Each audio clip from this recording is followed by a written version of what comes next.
And expert George Watts is here with some wicked ideas for anyone getting married. That's the right stuff.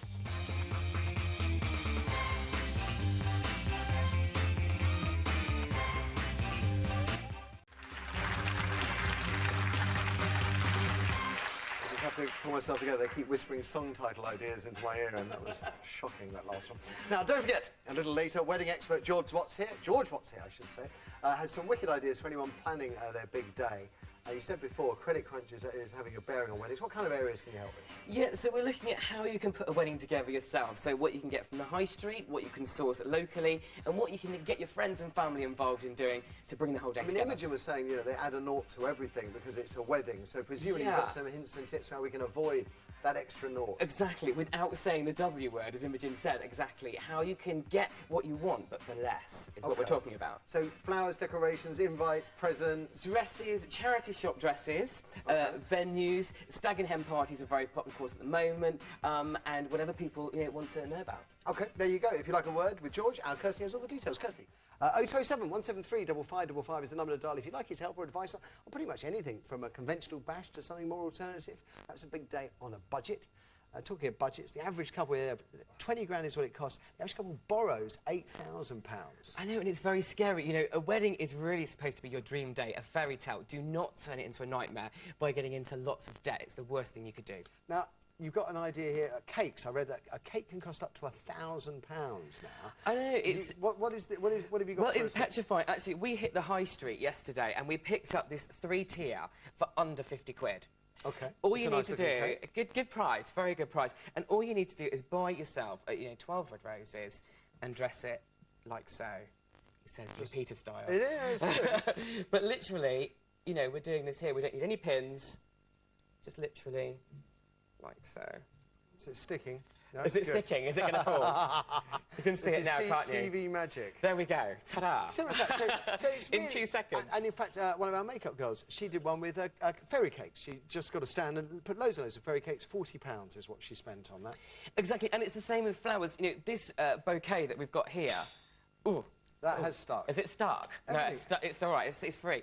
I mean, this we literally put together with the vase for 15 quid. So, you could go to your high street, you could go to the supermarket, day before your wedding, with your maid of honour, pick up, 10 bouquets, and you've got your flowers. So don't worry needlessly, don't spend recklessly. Exactly. OK, let's take some calls. Kirsty, who's on the line, please? First we have Tina on line 2. OK, Tina, did you say? Morning, Tina. Hi. Hi there. What would you like to know? It's really flowers, because I do a lot of weddings for friends for free, and that's the one thing I can never find at a reasonable discount price. So fresh flowers, a reasonable price. OK, what you need to do, Tina, is make friends with a local florist. And, if you're going to be doing a lot of weddings, you could go to them and get some really, really great rates, get some discounts. So it's about bartering, really, and negotiating, which is really the key to planning a wedding. Do you think... They do small numbers, though, because I only usually do it for, small weddings. Literally as a favour. Have you thought about stealing them from people's gardens? Well, no. They grow, they're free, they'll come back. I mean, if you're in the business, Tina, if you're doing weddings regularly, then I have to say I think George is absolutely right. You've got to strike a deal with a florist. Or go to a wholesaler, I guess. Exactly. It's really about bartering the deal. And, whether you're doing, a few weddings here and there, go and make friends. And that's really, the way to really get the best deal and barter, because that's what the wedding industry is all about, now, bartering. Imogen's book, though, saying that you put the word wedding in front of anything and you add a naught. I mean, would you suggest that people don't say it's for a wedding, they just want flowers?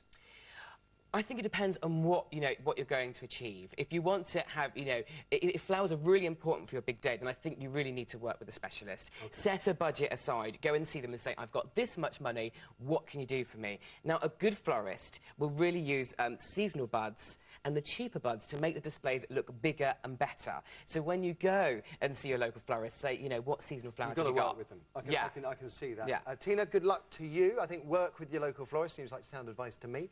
Kirsty, who's next? We have Jane, and she's on line 1. Hi there, Jane. Good morning, gentlemen. Hi there. What would you like to know from George, then? Hi. Well, I've been with my partner for 16 years now. We've got 2 children. Right. And I've always shirked at the idea of getting married. I'm the original Isle Dodger. the thought of the flowers and the cake, it just seems to be for everybody else. So something non-traditional.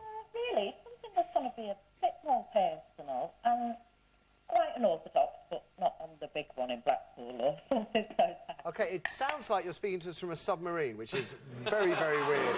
It really does. I think I think we've got the idea. There's aisle dodgers out there that don't like it. It did. Non-traditional weddings, I mean, that's a big, big area now, isn't it? It is a very big area. I think a lot of people feel a lot of pressure about performing for that day. Also doing the things that everybody else does. So, yeah. You know, why do you have to have a cake? Why do you have to do the cutting bit? Yeah, and I think really it's important as a couple, you really make the day about yourself. And if you're more comfortable, you know, having the ceremony and then maybe a light meal with friends, there's no reason why you can't do that. You don't have to invest, you know, in the big parade, the big fairy tale, if it's not what you want. Really, you should make the fairy tale what you want it to be. I mean, I've been full of these inspirational lines this morning. I've been to 2 fancy dress weddings, and they were, I mean, actually really good fun. One of them was smart and then became fancy dress. The other one was fancy dress from the start, a Hawkwind wedding, and yeah, I've had some great fun at that. You don't have to do what everybody else does. Exactly. I went to a wedding, Stars of the 80s. You know, fantastic. So we had everybody there from Boy George to Madonna. And automatically, if you do a fancy dress wedding, which, OK, is you know, really good fun for some people, it automatically sets up a fun atmosphere. Yes. And you're automatically in the party mood. You don't really want your wedding to be a sort of stiff, you know, affair. Some people do, though. Some people do, yeah. Some people, you know, some people really like to invest in the complete fairy tale, A to Z, big meringue dress. If that's what you want, then go for it. OK. OK, Jane, thank you. Sorry about the phone line. It was almost impossible to hear you. Let's have another one, please, Kirsty. We've actually got an email here from Jasmine. Yeah. She's getting married in 2010. She can't think of how to decorate the church and reception venue. The theme is red and white. And also, she doesn't get along with some of the people that are invited, and how can she change that? Oh, why bother? That's what I'm thinking. Why bother? And she has to invite them. Just ignore them at the wedding. That's what I always say. Ignore. First of all, decorating the venue. What would you suggest there? Yeah, well, I think it depends really on your creative flair. Obviously, it sounds, you know, like this lady has a creative flair, in which case I would say really go for it. You know, you can, you know, not just focus on flowers. You can bring in linens, you can bring in cushions, you can bring in lighting, candles. You can really go the whole hog. And I would say a lot of colleges now are locally running courses, you know, a 12-week interior design course, a 12-week florist course. So if you really want to have a go yourself, then, you know, go and train yourself up a little bit and really go for it, because it makes the whole day much more personal. OK, planning. Now, can you over-plan? Is that a stupid question?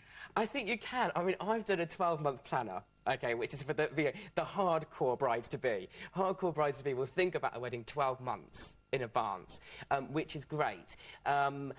I would say you need to be organised. If you're not the most organised person in the world, turn to a friend, you know, turn to your maid of honour, somebody organised that can really put together an A to Z of exactly what you've got to do, and you'll really start to enjoy the whole process. I mean, is there anything you can go online or get books which actually cover all the areas so that you don't turn up and think, oh my God, I haven't thought about this or that? You should say that, Matthew. My website should help people out a little bit. Like my own delightfully successful wedding, we forgot to have a song to leave to. Yeah, exactly. And so it's sort of, the disco was going on, and I think, what do we do now?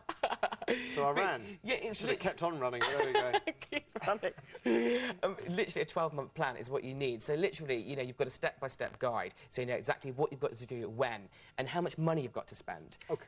OK, there we go. We haven't got time for any more calls. I'm sorry about that. Many thanks to George for all his advice and excellent tips. The website, I guess, would be... it's theweddingfairy.tv. Theweddingfairy.tv. So making dreams come true. Oh.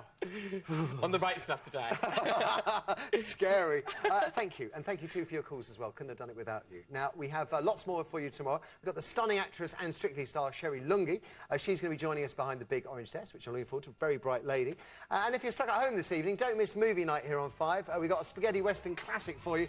A Fistful of Dollars. Kicks off at 9 o'clock this evening. Thanks for joining us this morning. Thanks for joining us every morning. Appreciate it. Best of luck to you. Bye for now.